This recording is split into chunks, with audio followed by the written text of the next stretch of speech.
Okay, quickly off myself, Harvey Goldman. No cuts, no edits, no filters, and no hair. And so for today's video, I want to jump into basically the top countries that Brits, including myself, are considering as viable escape options. So let's get into it. Basically, if you think that you want to leave the UK, you're not alone. Stick around. I'm going to basically explain where many people are going, also where I've considered going. I'll also tell you what they're paying and what the real trade-offs actually are. So obviously with the spiralling cost of living that we've got in the UK, with everything else and all the ins and outs of stagnant wages and services collapsing around our ears, thousands, if not tens of thousands of Brits, and not just millionaires, are basically looking for the exit. It's not just the sunshine that they're chasing. Basically, they want freedom, they want security, and they want value and self-worth. And the UK just doesn't seem to be able to offer that anytime soon. So the main ones that people are looking at, the main countries that I've read in the comments, also had people DM me about, are Portugal, because of its low cost of living comparatively to the UK, the availability of digital nomad visas, and also arguably a better quality of life, including 300 days of sunshine. I think nobody could dispute that. Spain, obviously that's massively popular, huge expat community out there, retirees and families are fleeing there, despite average housing costs compared to the UK.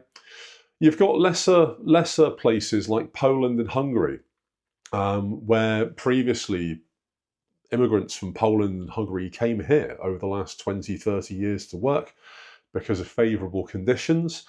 Now, many of them are actually returning because Poland and Hungary are a lot better in terms of living conditions and prospects than the UK currently is. The UAE, obviously you've got tax-free income for the most part. Businesses are only taxed at around 10%. You've got very high wages compared to the UK.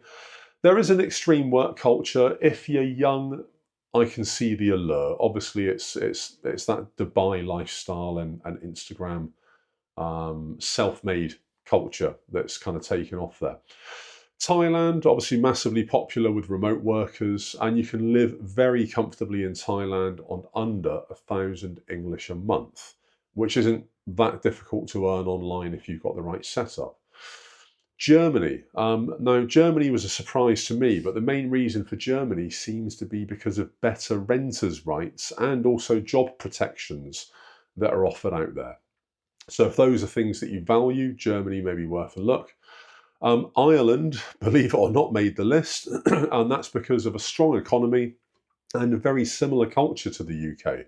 Now, it is worth bearing in mind that Ireland isn't exempt from the UK's reach and that costs over there are still rising, but perhaps not as fast as they are in the UK. So this is why many Brits are still keeping UK citizenship, but not UK residency. And basically, new immigration, it isn't emotional. It's basically economic warfare that's being waged. Our government seems intent on making life for us arguably as bad as possible. God knows why. It does seem backwards. And just a little touch on that, I firmly believe that whatever the left thinks, whatever the right thinks, whether you vote red, whether you vote blue, whatever, all of that should be left aside. And in actual fact, I think that they need to drop all of this left and right cobblers and just concentrate on actually what's best for the UK. There must be things that we can agree that are good for the UK. Like, yes, we should all agree that we have working and adequately funded public services. We can all agree that we need to perhaps run our tax system in a slightly different way so that smaller businesses and individuals trying to get off the ground aren't crushed. I think we can all agree that there needs to be some kind of reform with the housing market, certainly with things like social housing, the lists and how these are allocated.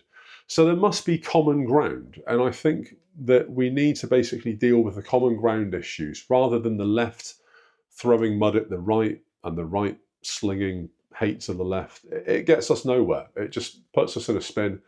None of the issues get sorted. It's ridiculous. And I think it's that apathy that has led to a lot of people just wanting to leave. The government's apathy towards its citizens, the people it's meant to serve. The people, I mean, 52% or whatever of these people put them in power. It's a sad state of affairs. So there will be another video coming up, and in that video I'm going to detail 6 or 7 new countries that I've been looking at myself.